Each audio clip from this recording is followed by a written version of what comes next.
Okay, then it's casting shadows just one way. Yeah. Hold on. I'll turn the other one on and just make it as a finish.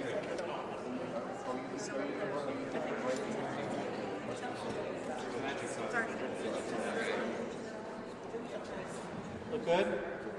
Yeah. That's good.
Get down, get down. Come over here.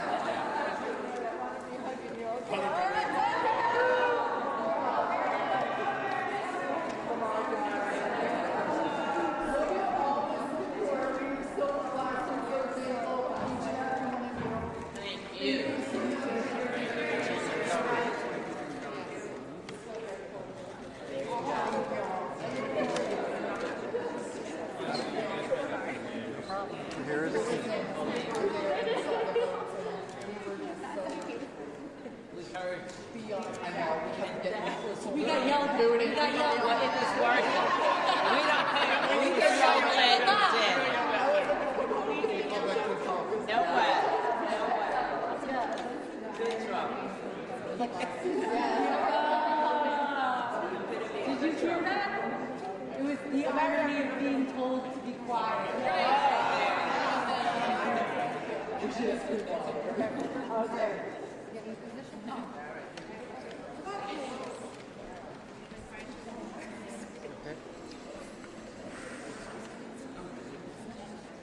Buenas noches. Good evening. Thank you, everybody, for coming here so that we could all give a collective group hug to the survivors and to thank them. To thank them for the courage that they had. Because tonight, or today, the House voted to pass the Epstein Transparency Act, but all we did was vote. It was the women survivors who are here with us tonight who passed this bill because it was their bravery, it was their pain, and it was their light that shone through the darkness that passed this bill today. The Democratic Women's Caucus and Republican women met with the survivors today, and we met when they were here last in September. And I remember back then you told us that Epstein told you that he had the government and he had the banks, and you had no power. What you have shown the nation today is that you have a voice and you have a power and you have the light. And we know that you have done that on behalf of not just yourselves, but you've done that on the thousands who could not be here today. You've done that on behalf of the girls and the children and the boys and the missing women across this country. Because anytime any girl or woman or boy is abused or trafficked or raped, we must all speak up. I come from New Mexico, and my district has the Soto Ranch. And I know there were atrocities that occurred there. But what you have done today, and what we will hopefully have done in the Senate, will begin changing the way in which we think about this crime, the way we think about the idea that the elite and the powerful believe that they can get away with it. Because you have shown that we will not let them get away with it. And so we know that you are standing here for so many. And I want to say that we are standing in solidarity with you. And that we wish we could all give you hugs every single day, because we know that the courage you have done, that the pain you experience, that every time you have to testify about it, every time you have to show up, every time you have to push back on that lie, it is reopening the trauma and the pain that you endure. And for that, we are grateful. And now I want to pass it over to Lauren Hirsch, the National Director of the World Without Exploitation. And let us each hope that we get a world without exploitation.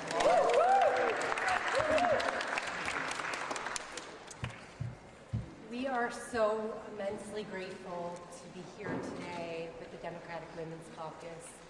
Your leadership has just been extraordinary. You did what these women have asked people to do for the last 3+ decades, which was to listen to them, to stand with them, and to release their truth. And today it happened. So I'm just so immensely grateful to you. There are so many heroes in this room that we are all collectively blown away to be standing beside you.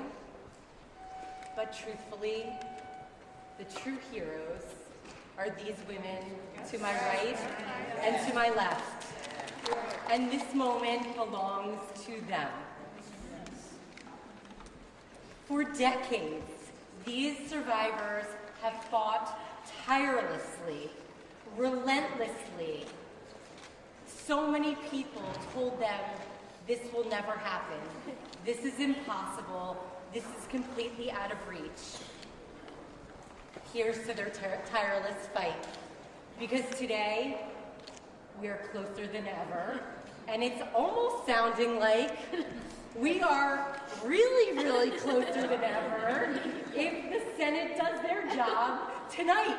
So we urge them to do just that and to pass this legislation tonight. Is Christmas coming early? Haley, you can go home and decorate your tree and start celebrating. We hope, if the Senate does their job.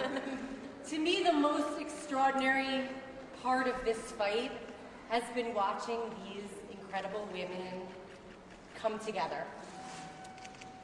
They come from different backgrounds, they come from different states, they're not a monolith, they have had different experiences, they even have different political beliefs, but they came together with one laser-focused goal, and that was to release all the files. They love the bill you signed today.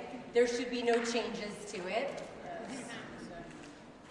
They are very confident that the bill that was signed today protects them adequately.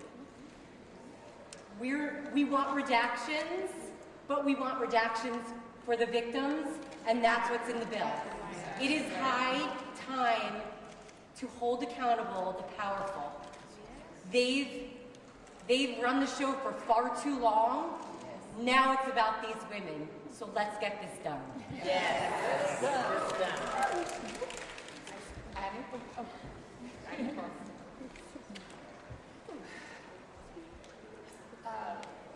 think it was about, well, not even a week ago maybe, that I was sitting in a TV studio hearing some men talk about what this next legislative process entailed and how it was really incredibly unlikely that we would ever make it to pass this point.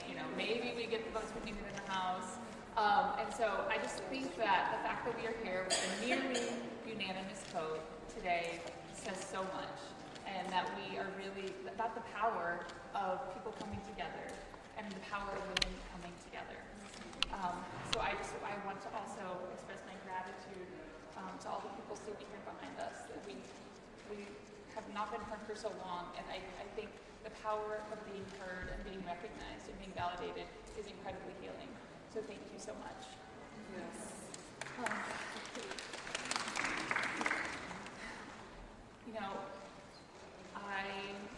there are so many people that are with me in my heart today, and I've spoken quite a bit today about my sister Maria Farmer, who was a whistleblower who bravely spoke out in 1996 against Epstein, and I had the chance to speak with her right before coming here today about what I had seen transpire. And she, is at home because of health problems that I believe were very directly related to the stress that all this caused. But she was full of joy hearing about what's happened and hearing that we are so close to being where we need to be to finally bring the light into the darkness of this case. But I, of course, am also thinking about others in this case, and we know that the harms that are caused by these types of traumas have long-lasting results, right? And there are people that are no longer with us, in part due to the trauma that they suffered because of this case.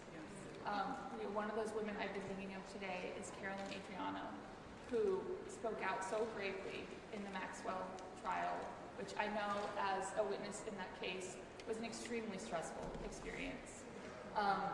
And after that, she lost her life to, I think, issues related to just the stress of all the trauma that she had been through in her life. And I think that's what people sometimes don't understand about the lasting effects of these types of crimes. I've had the opportunity, the great privilege of my life as a psychologist to work with people who have been victims of these types of crimes in all different settings. One of the most transformative experiences of my life was working with Native Alaskan women in rural Alaska, Yupik women, where there are very high rates of child sexual abuse and exploitation. And what I saw from them in terms of the courage and resilience of moving forward really inspired me. Long before I had ever spoken out in this case, right? And since then, doing therapy with women, I've seen so much of how the long-lasting impacts of these things. And so I am thinking about so many women as I am here today. And most of all, I'm thinking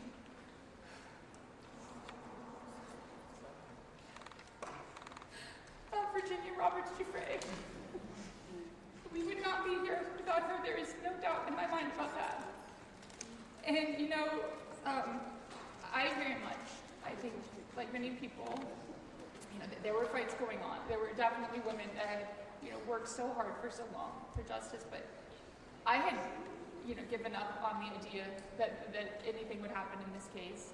After the sweetheart deal, I felt like everyone knew about Epstein. We would see things in tabloids about Epstein. This was not a secret, right? And when I first saw the photo of Virginia and Prince Andrew, I was at my job. I remember so clearly the moment that it popped up on my computer screen, and I just kind of was taken aback. And I just immediately knew the truth behind that photo, and I felt the bravery of this woman who was taking on the world with this story and was being met with such contempt and disrespect. And at a time before the Me Too movement, when there was such this kind of attitude of disregard for people who spoke out in this way. And it was a short time later that I was contacted by an attorney and told about her defamation suit. And spoke with my sister, and we agreed that we would be witnesses in that case. When we had no desire, we thought this was behind us, but we thought if this woman is brave enough to take on Maxwell and to bring this into the light, we have to stand with her. And then, I had the opportunity to meet Virginia in 2019, and seeing her in this insane group of reporters, everyone mobbing, and she just had this poise and this strength that I felt like it was incredible to see. It was incredible to be witness to. She immediately rallied all of us together and had this vision for what could happen, what people could learn from this, what she wanted to do with this platform, and push that forward in such a brave way. And I think the fact that her memoir has just been released as a bestseller, and we are here today, is not a coincidence. She is changing hearts and changing minds in all of its country and all over the world. And so I just want to, take a moment. I feel like she's here with us. I feel like she can see this. So thank you, Virginia, for all of that you've done for all of us.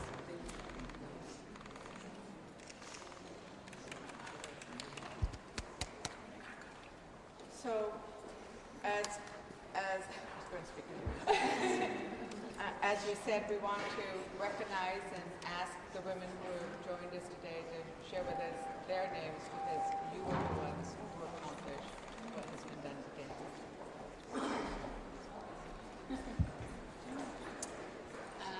Hello, and my name is Teresa J. Helm.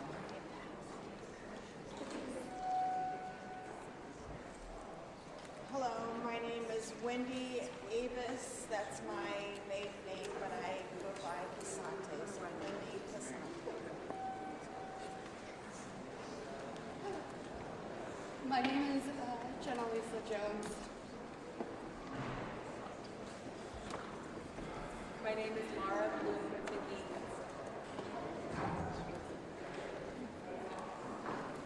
My name is Danny Bensky. My name is Liz Stein.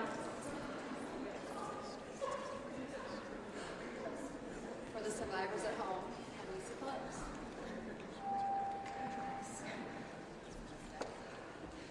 I'm Marina Lucerdo. My name is Rena O, and I brought these flowers for someone who couldn't be here with us. Her name is Carolyn Indiano, and she passed away in 2020.